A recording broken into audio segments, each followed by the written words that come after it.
Prodi Ilmu Hukum Fakultas Hukum Universitas Wisnuwardana Malang. Pada kesempatan kali ini, saya membuat video pernyataan diri dosen dan unjuk kerja Tridharma Perguruan Tinggi atau PDD UKT-PT di bidang pengajaran sebagai salah satu instrumen penilaian pada sertifikasi dosen. Sebagai seorang dosen, saya mempunyai tanggung jawab untuk melaksanakan Tridharma Perguruan Tinggi dosen, diantaranya adalah di bidang pengajaran. Melalui bidang ilmu yang saya tekuni, yaitu ilmu hukum, salah satu mata kuliah yang saya ampu adalah Hukum Waris BW. Tentunya mata kuliah Hukum Waris BW ini tercatat di Sister sebagai salah satu kinerja di bidang pendidikan yang saya miliki. Pada implementasi pengajarannya, saya mengacu pada pendekatan DIA, yaitu Delivery, Interaction, dan Assessment. Dengan menggunakan model delivery, saya menekankan bagaimana saya memberikan materi dengan metode yang inovatif, sehingga materi yang saya berikan bersifat lebih menarik, kreatif, dan efektif. Mata kuliah Hukum Waris BW ini adalah mata kuliah yang memiliki bobot 2 SKS yang dilaksanakan dalam satu semester, yang mana mata kuliah ini adalah merupakan mata kuliah wajib yang harus ditempuh oleh mahasiswa Fakultas Hukum di semester 6.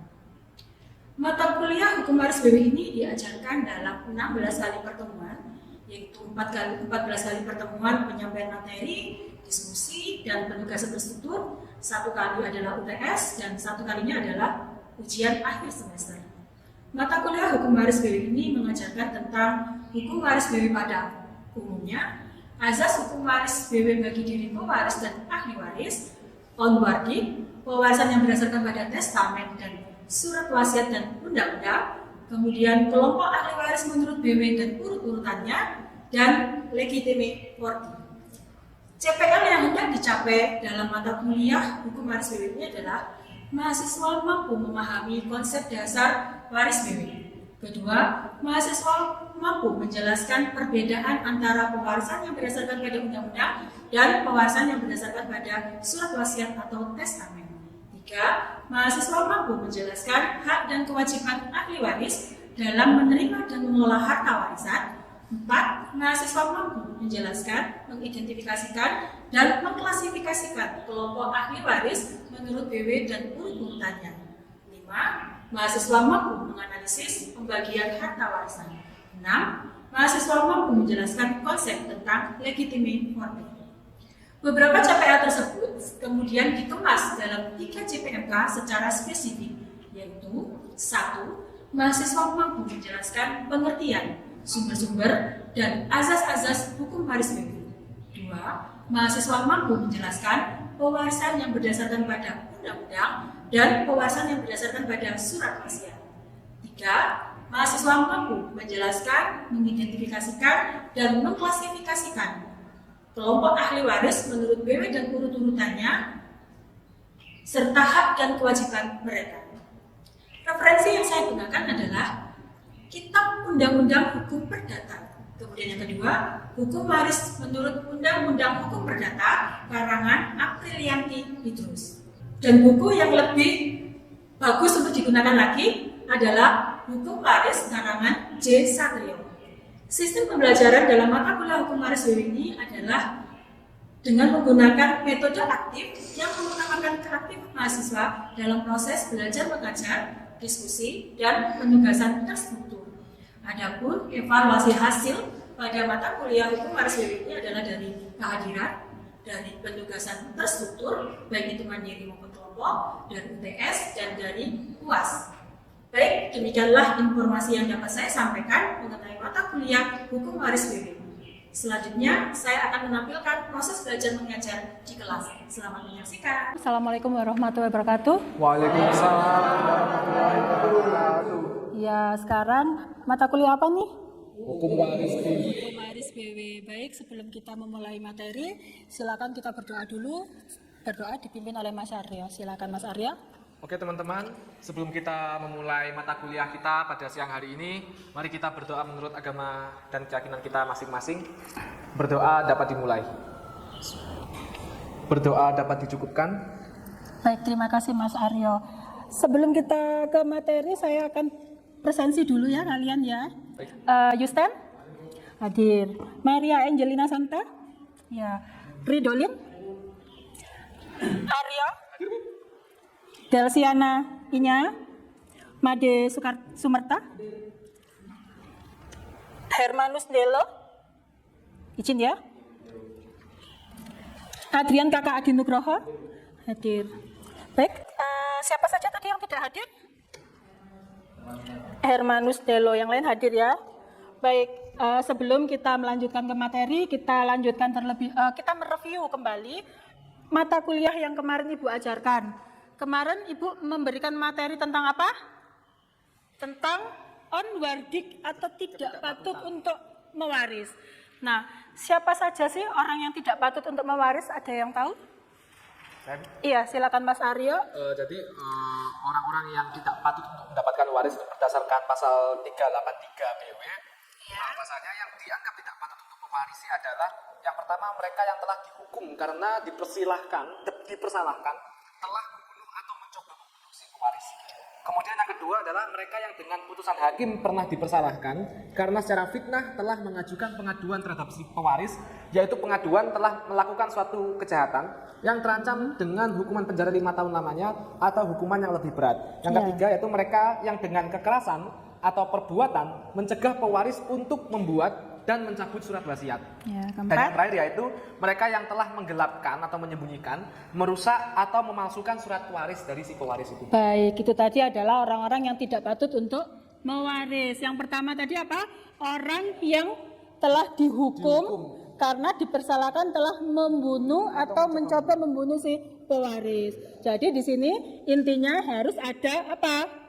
Putusan hakim. Harus ada putusan pengadilan terlebih dahulu.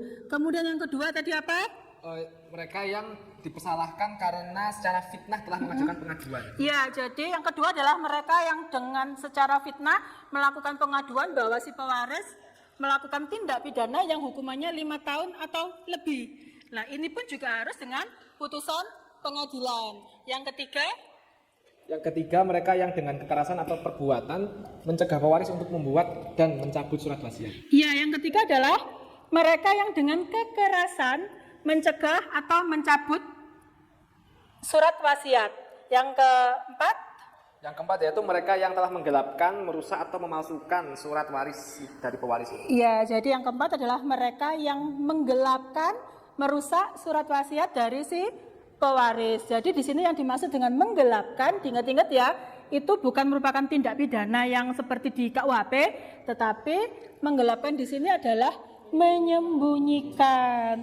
Jadi itu tadi kita mereview sedikit tentang onwardik atau orang yang tidak patut untuk mewaris. Sekarang kita lanjutkan materi kita yaitu pewarisan yang berdasarkan pada undang-undang. Baik, pewarisan yang berdasarkan pada undang-undang itu terbagi menjadi dua ya. Yang pertama adalah mewaris karena haknya sendiri. Apa sih yang dimaksud dengan mewaris karena haknya sendiri itu? Ada yang tahu mewaris karena haknya sendiri? Mbak Delsi? Ya, mewaris karena haknya sendiri atau kedudukannya sendiri adalah ahli waris yang mempunyai hubungan darah dengan si pewaris. Mereka mendapatkannya kepala demi kepala, artinya masing-masing kepala mendapatkan bagian yang sama. Contohnya semacam ini.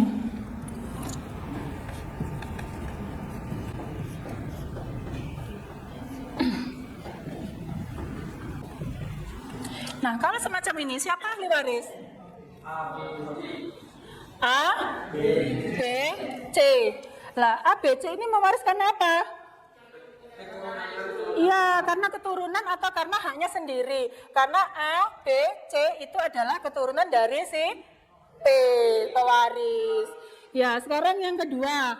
Yang kedua adalah mewaris karena penggantian tempat. Apa sih mewaris karena penggantian tempat? Ada yang tahu? Mas Dedi ya? Ahli waris yang merupakan keturunan atau keluarga saudara dari pewaris yang muncul sebagai Pengganti tempat. Iya, jadi Kalau ahli waris berdasarkan penggantian tempat itu adalah ahli waris yang menggantikan tempat atau posisi dari si ahli waris ya. Contohnya kayak gini.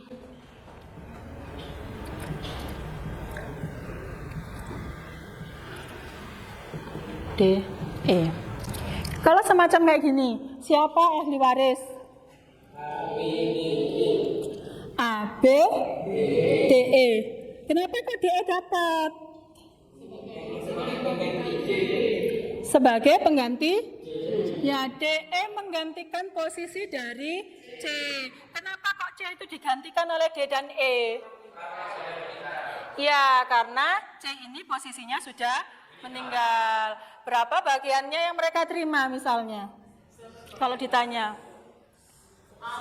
A/3 dan C-nya itu dibagi sepertiga dan dibagi menjadi 2. Iya, karena C ini sudah meninggal, C-nya nggak usah dibagi ya, langsung D dan E langsung mendapatkan. Berarti A-nya berapa? A-nya sepertiga, B-nya sepertiga, D-nya sepertiga dibagi seperenam dari mana asalnya? Sepertiga dibagi 2 sama dengan seperenam, E-nya seperenam. Ya, kalau dijumlahkan sama enggak? Satu enggak kalau dijumlahkan? Sepertiga, sepertiga, seperenam, seperenam. Kalau dijumlahkan satu apa enggak? Kalau dijumlahkan kan harus disamakan penyebutnya. Ya, jadi ini nanti kan ini podo karo seperenam itu kali 2 kan sepertiga. Jadi sepertiga, tambah sepertiga, 3/3 itu sama dengan 1. Jadi hartanya nanti 1. Baik, sekarang syarat penggantian tempat. Apa sih syarat penggantian tempat yang pertama?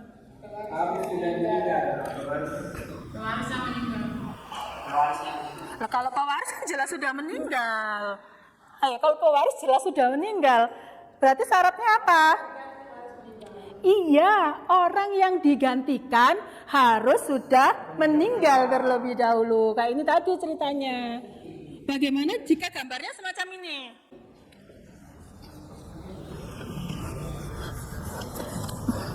Gambarnya semacam ini.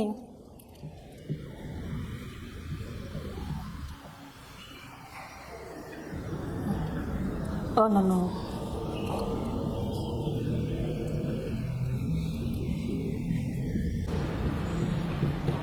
Nah, ini ada gambar 1, ini ada gambar 2. Ada beda nggak antara gambar 1 dengan gambar 2? Ada. Apa bedanya?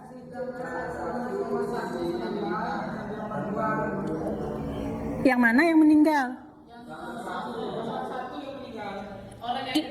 Ditunjukkan dengan huruf C. Kalau yang ini C-nya masih hidup. Jadi kalau gitu, kalau di gambar 1 siapa ahli waris? A, B, D, E. Kalau gambar 2? A, B, D, E dapat atau tidak? Kenapa tidak dapat? Karena? Loh, karena?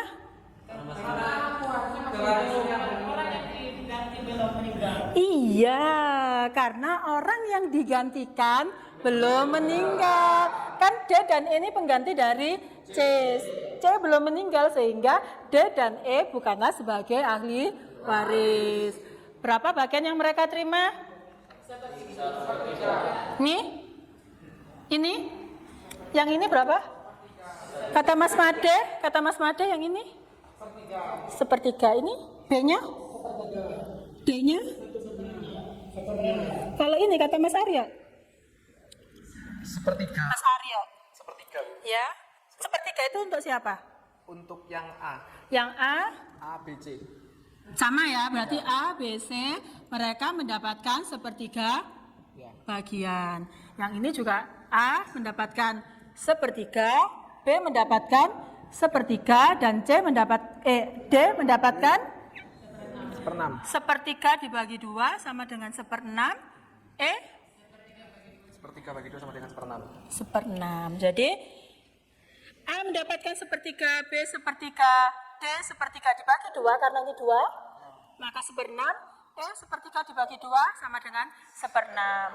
Kalau ini D dan E bukanlah ahli waris karena dia tidak bisa menggantikan posisi dari C. Baik, itu syarat pergantian tempat yang pertama. Sekarang syarat penggantian tempat yang kedua. Syarat penggantian tempat yang kedua adalah orang yang digantikan adalah keturunan sah dari orang yang digantikan, termasuk keturunan sah dari anak luar kawin yang diakui. Contohnya gini.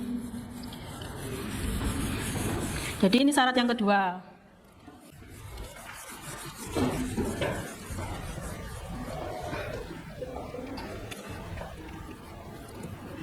A, B, C.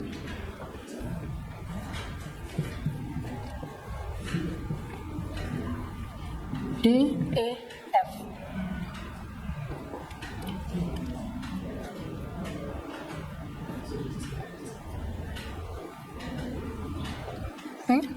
A, B, C, D.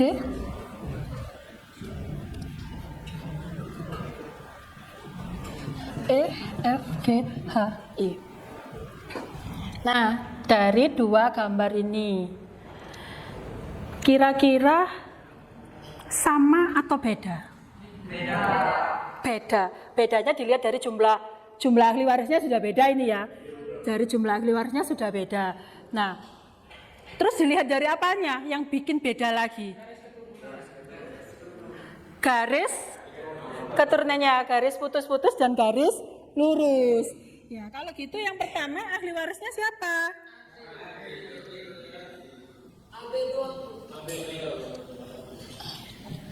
Yang gambar pertama? Katanya Mbak Delsi AB, katanya Mas Adrian AB. Ada yang punya jawaban lain kira-kira? Mas Aryo? Masih bingung. Mas Aryo masih bingung nih. Tadi kan dijelaskan bahwa yang dapat menggantikan tempat adalah keturunan sah dari orang yang digantikan. Jadi keturunan sah dari orang yang digantikan, termasuk keturunan sah dari anak luar kawin yang diakui. Jadi kalau kayak gitu, kita ngelihatnya di mana dulu? Kita ngelihatnya dari pewarisnya dulu atau kita ngelihatnya dari orang yang digantikan dulu? Orang lihat dari pewarisnya dulu. Ya. Kalau pewaris kan jelas nih. Dari Orang yang digantikan. pertanyaannya adalah dari pewarisnya atau dari orang yang digantikan? Orang yang digantikan. Iya, jadi ya kita melihatnya dari orang yang digantikan terlebih dahulu. Orang yang digantikan terlebih dahulu yang mana? Yang mana kalau di gambar 1? C. Nah, ini C ini keturunannya siapa aja? D, E, F, G. D, E, F, G ini merupakan keturunan sah atau luar kawin? Luar kawin. Apa yang membedakan dia dan luar kawin? Garisnya adalah putus-putus. Jadi D, E, F, G adalah merupakan anak luar kawin dari si C. Kalau anak luar kawin dari si C, apakah D, E, F, G punya hubungan dengan si B? Tidak. Punya atau tidak? Ada hubungan darah kan sama si P? Ini anak kawin tuh ya? Tidak ada, sehingga D, E, F, dan D bukanlah ahli waris dan dia tidak bisa menggantikan posisinya dari D. Kalau itu gambar 1, ahli warisnya siapa? A dan D. Kita ke gambar 2 dulu sebelum kita mengetahui berapa bagian mereka masing-masing. Untuk gambar 2, siapa ahli warisnya? Siapa ahli warisnya? A, C, D, F, G, H, I. A, C, E, F, G, H, I. Kenapa kok menurut kalian nih? E, F, G, H, dan ini dapat atau dia sebagai ahli waris. Alasannya? Alasannya? Alasannya apa? Ya, karena E, F, G, H, I adalah merupakan keturunan sah dari si B, sehingga dia bisa menggantikan posisi dari D. Nah, tadi kalau gitu ahli siapa? A, J, D, E, F, G, H, I. Dari sini dulu ada yang bingung. Ada yang bingung untuk menentukan siapa ahli warisnya? Mas Roli, jelas? Mas Doli sudah jelas ini? Sudah jelas? Mbak Angel? Sudah jelas? Yang lain mungkin sebelum diteruskan ke beberapa bagiannya ada yang ditanyakan? Sudah paham beneran ya? Nanti kalau ujian berarti bisa mengerjakan ya? Dijamin bisa mengerjakan, kita sudah jelas ini ya? Sekarang kita akan bicara tentang beberapa bagian masing-masing ahli waris. Baik yang tanya, dapat berapa bagiannya? Kata Mas Made ada sepertiga. Mas Made ini B-nya? B-nya sepertiga. Terus kata Mas Made hanya sepertiga Bu. B-nya sepertiga. Kata Mas Heri ini ada berapa? 2. Kata dia Mas Dedi berapa? Ada berapa? Mbak itu, Mbak itu hanya dapat berapa? Hanya dapat? Siapa tadi yang katakan hanya dapat seperdua? Iya, kalau kata Mas Jerry, Anda dapat setengah ya. Kata Mas Jerry, hanya setengah. Berarti B-nya berapa Mas Jerry? B-nya dapat berapa Mas Jerry? A-nya kan setengah nih. Berarti B-nya sama seperdua. Ini jawabannya dari Mas Jerry, A setengah, B setengah. Tapi jawabannya Mas Made, A sepertiga, B sepertiga. Ada jawaban yang lain? Mbak Delsi? Sepertiga Bu. Yang mana sepertiga? A sepertiga, B sepertiga. Berarti sama dengan Mas Made. A sepertiga, B sepertiga. Nah, kira-kira kalau jawabannya A sepertiga, B sepertiga, berarti hartanya jadi berapa ini cuman? Hartanya jadi berapa? Sepertiga ditambah sepertiga berapa? Seperti 2/3 ya? Berarti hartanya kan 2/3. Padahal apa? 1 Pak. Kurang nggak kalau ini? Kurang. Ya, kurang berarti ya. Kalau katanya Mas Jerry, A setengah, B-nya setengah. Kalau setengah tambah setengah? 1. Berarti kira-kira yang benar yang mana? Yang kedua. Iya, kalau yang ini A dapat setengah, B-nya dapat setengah. Kalau yang ini, A-nya dapat berapa? Kata Mas Heri, A-nya dapat sepertiga. C-nya? C-nya sepertiga. E-nya? 1 per 3 dibagi 2 dibagi 5. E-nya dapat ya? Kata Mas Heri? 1/3 dibagi 5 kan apa dibagi 5? Sama ada 2 orang. Mananya ada 5 orang. Jadi sepertiga dibagi 5 sama dengan 1. Nah, 5.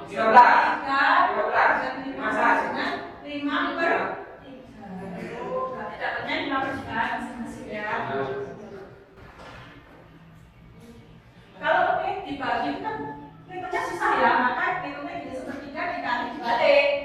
5/1 sama dengan 5/3. Itu sama 5/3, 5/3, 5/3, 5/3. Jadi ini adalah syarat penggantian tempat yang kedua. Sekarang yang ketiga adalah syarat penggantian tempat yang ketiga.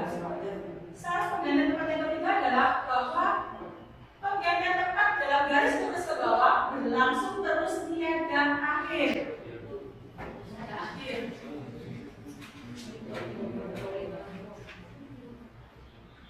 Kayak ini.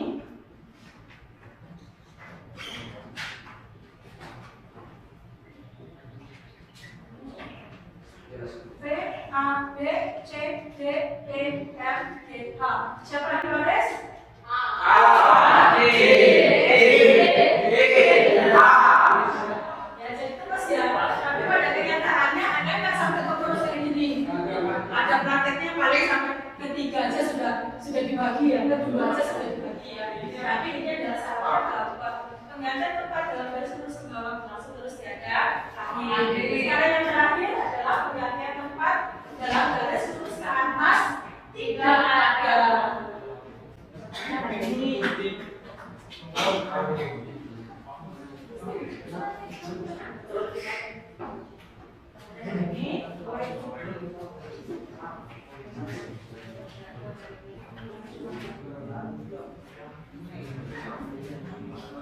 P, A, B, C, D, E, F, G, H. Siapa di baris? Kalau ini? G, D, E. Kenapa C, D, E 8? Berada masih di sini nanti tinggal. Ini waris, berarti yang nanti baris adalah G, D, E. Kenapa? Kok G, H?